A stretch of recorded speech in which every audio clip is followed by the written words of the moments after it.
कहते हैं कि ज़िंदगी के साथ भी और ज़िंदगी के बाद भी। हालांकि ये स्लोगन तो किसी इंश्योरेंस कंपनी का है, लेकिन आज बेगूसराय ही नहीं पूरे भारतवर्ष के लिए एक आप समझ सकते हैं कि यह स्लोगन बड़े कारगर साबित होने जा रहा है, क्योंकि आज जो स्थिति से देश जूझ रहा है, पूरा देश ऑक्सीजन के लिए लाइन में खड़ा है। वहीं मैं आज बेगूसराय के एक ऑक्सीजन सेंटर पे मैं हूँ। यहाँ पे ऑक्सीजन सिलेंडर में रिफ़िल किया जाता है। मैं आपको बता दूँ कि मैंने क्यों कहा था कि ज़िंदगी के साथ भी और ज़िंदगी के बाद भी, क्योंकि ये वो प्रतिष्ठान है जो प्रतिष्ठान स्वर्गीय पूर्व सांसद, पूर्व केंद्रीय मंत्री भोला बाबू का देन है। आज उस परिवार का ये प्रतिष्ठान बेगूसराय के लिए किसी अमृत से कम नहीं, किसी अमृत जीवन धारा से कम नहीं है। आप देख सकते हैं कि यहाँ पे तमाम तरह के सिलेंडर हैं और उन्हें रिफ़िल किया गया है। पूरी तैयारी, चाक चौबंद तैयारी से भरा हुआ यह एयर गैस एजेंसी है, जहां से हम आपको सारी तस्वीर दिखा रहे हैं। और जिस क्रायोजेनिक टैंक के को लेकर के उहापोह की स्थिति आपके भी मन में होता होगा, और न्यूज़ चैनलों पे आप देख रहे होंगे कि क्रायोजेनिक टैंक, तो ये मैं आपको दिखा दूं कि यही वो क्रायोजेनिक टैंक है जिसमें -140 डिग्री का तापमान होता है, जिसमें लिक्विड होता है, और यहीं से उस गैस को रिफ़िल करने के लिए लाया जाता है। काफ़ी सारी टेक्निकल चीज़ हैं जो कि टेक्नीशियन मैं हूँ नहीं जो मैं आपको बहुत बेहतर बता सकता हूँ, लेकिन इतना आप समझिए कि ऑक्सीजन की महत्ता अगर किसी ने दिखाई, किसी ने समझाई, तो कोरोना है, जिसने समझा दिया कि आपको हर हालत में जीवनोपयोगी चीज़ें को बचा करके रखना पड़ेगा। हमारे साथ इस समय डॉक्टर भोला बाबू के पौत्र मौजूद हैं, भाजपा के ज़िला प्रवक्ता भी हैं। हम इनसे बात करेंगे कि आखिर किस तरीके से ज़िला प्रशासन के संज्ञान में आया और कैसे ये अचानक बेगूसराय के लोगों को बचाते बचाते आज बेगूसराय से सटे इर्द गिर्द के ज़िलों को भी आप जीवन देने में सफल हो पा रहे हैं। जी देखिए, ये प्रतिष्ठान पिछले 15 साल से काम कर रहा है और ये बेगूसराय में जितने भी इंडस्ट्रीज़ हैं उनको इंडस्ट्रियल ग्रेड की ऑक्सीजन, इंडस्ट्रियल ग्रेड की आर्गन, इंडस्ट्रियल ग्रेड की ऑक्सी एसिटिलीन और वेल्डिंग का जितना भी गैस था वो सप्लाई किया करती थी।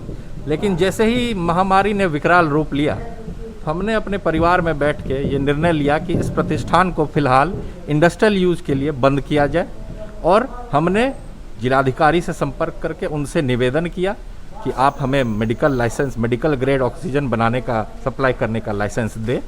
और मैं जिलाधिकारी का आभारी हूँ, उनके टीम का आभारी हूँ कि उन्होंने बहुत तत्परता के साथ इस काम को किया और महज 2 दिन के अंदर उन्होंने हमें मेडिकल ग्रेड ऑक्सीजन सप्लाई करने का लाइसेंस दिया।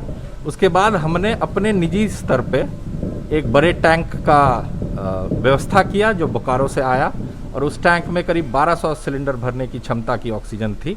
हमने उसको मंगवाया यहाँ, हमने उसको इस क्रायोजेनिक टैंक में भरा और कल परसों रात वो टैंक आया था। और अभी तक हमने बेगूसराय में और बेगूसराय के आसपास 5 जिलों में कम से कम 800 टैंक, 800 सिलेंडर ऑक्सीजन का डिलीवरी अभी, सप्लाई अभी तक किया है। और ये जान के आपको खुशी होगी कि जब से ये आया है, जब से गैस बोकारो से आया है और हमने ये प्रतिष्ठान चालू किया है, तब से ऑक्सीजन की कमी से तो कोई अभी तक मौत नहीं। आगे क्या होगा, ये सप्लाई चेन चालू रहता है कि नहीं। हमारा एक टैंक कल निकलने वाला था, लेकिन वो कोडरमा में कोई एक्सीडेंट हो गया है, रोड ब्लॉक है, उसके कारण जाम है। हमने प्रशासन से भी अनुरोध किया है कि आप उस जाम को जल्दी छुड़वाएं, हमारा टैंक रास्ते में अटका हुआ है, कई जीवन का सवाल है यहाँ पे, और वो प्रयास कर रहे हैं। तो देखते हैं कब टैंक आता है। ये प्रयास करने की गति कोरोना काल में भी कहीं कच्छप गति तो नहीं है जो पहले थी? नहीं, गति तो बहुत तीव्र है, जैसे सामान्य समय में कोई भी सरकारी काम में महीनों सालों लग जाते हैं, पेपर वर्क में सालों लग जाते हैं, लाल फीताशाही बहुत होती है, उसको जिलाधिकारी ने बहुत कम किया है, बहुत ज़्यादा पेपर वर्क नहीं करना पड़ा और उन्होंने बहुत त्वरित कार्रवाई की है। इसके लिए मैं उनका बहुत आभारी हूँ। बेगूसराय के तमाम लोग बेगूसराय के जिलाधिकारी को दिल से धन्यवाद देना चाहते हैं, बेगूसराय के जिला प्रशासन को भी धन्यवाद देना चाहते हैं कि बेगूसराय के लोगों को कम से कम ऑक्सीजन से होने वाली मौत से बचाने का काम किया है। और इसके लिए बीटी न्यूज़ परिवार भी जिलाधिकारी, जिला प्रशासन को दिल से धन्यवाद, साधुवाद देती है। हम आइए और भी बात करेंगे मनीष भैया से, लेकिन हम इससे पहले की बात करें, हम और भी चीज़ आपको दिखा देते हैं कि कैसे यहाँ पे रिफिलिंग होती है। ये सारी चीज़ जो आप देख रहे हैं, यही वो नोब है जो सिलेंडर में लगाया जाता है और जिसके थ्रू गैस उसमें डाले जाते हैं। बेहतर होगा कि हम यहाँ के किसी कर्मी से बात, अच्छा आपको पता है? मैं समझाता हूँ कि ये पूरा प्रोसेस क्या है। जी, टैंक जब आता है तो वो भी एक क्रायोजेनिक टैंक होता है, टैंकर में क्रायोजेनिक टैंक लगा रहता है, जैसा ये अभी टैंक लंबा लगा हुआ है। उस टैंक से इस टैंक में गैस ट्रांसफ़र किया जाता है जो -140 डिग्री पर का होता है। उसके बाद पंप के थ्रू हम वेपराइज़र में उस लिक्विड को ले जाते हैं और उस वेपराइज़र के माध्यम से उस लिक्विड को गैस में कन्वर्ट किया जाता है, ऑक्सीजन में कन्वर्ट किया जाता है और फिर वो लाइन पाइप के माध्यम से यहाँ आती है। यहाँ 18 और 18 36 सिलेंडर का लाइन लगा हुआ है। 36 सिलेंडर करीब 35 से 40 मिनट में हमारी फिलिंग करने की क्षमता है। इसमें समय 40 से 45 मिनट का समय लगता है। 40 मिनट के करीब समय लगता है। ये काम जो है अभी तो 24 आवर चल रहा है। 24/7 हमारे कर्मचारी सब यहाँ मौजूद हैं। कभी भी ज़रूरत होती है प्रशासन के द्वारा आदेश दिया जाता है कि यहाँ भेजना है तो तुरंत हम लोग वो अच्छा, काम बेगूसराय में ऑक्सीजन की कोई कमी समझ में आ रही है? अभी कल तक तो, आज तक तो कमी नहीं थी, लेकिन कल से क्या हुआ है, आज सुबह से क्या हुआ है कि प्रशासन ने खासकर इस प्रतिष्ठान से जो ऑक्सीजन जा रहा है वो अन्य जिलों में भेजना चालू कर दिया है और बेगूसराय के ऑक्सीजन के लिए बगल में सोनी एक प्रतिष्ठान है, वहाँ से भेजना चालू। तो अभी प्रशासन का इन दोनों प्रतिष्ठानों पे पूरा कंट्रोल है। प्रशासन, जिला प्रशासन जिस तरह से चाह रही है ऑक्सीजन को डाइवर्ट कर रही है और मुझे पूरा विश्वास है कि वो अपने स्तर से ये इंश्योर करेंगे कि बेगूसराय जिला वासियों को ऑक्सीजन की कोई कमी नहीं हो। जी, ये तो बहुत अच्छी बात है कि जिला प्रशासन ने अपने दिशा निर्देश में इस चीज़ को करना शुरू कर दिया है और एक एक सिलेंडर पर पैनी नज़र बनाए हुई है। लेकिन एक बात है कि जहाँ का ये प्रतिष्ठान है, अगर वहाँ पे ऑक्सीजन की कोई कमी की खबरें मिलती है तो बेहद अफसोसजनक होगा। निश्चय ही जिला प्रशासन को ये जो डिलीवरी का सिस्टम है वो निरंतर चलता रहे, ये रुके नहीं, इस पर गौर करने की बात होगी। मैं आपको दिखा दूं पंकज भैया कि ये अमृत जीवन हॉस्पिटल का भी आया है ऑक्सीजन।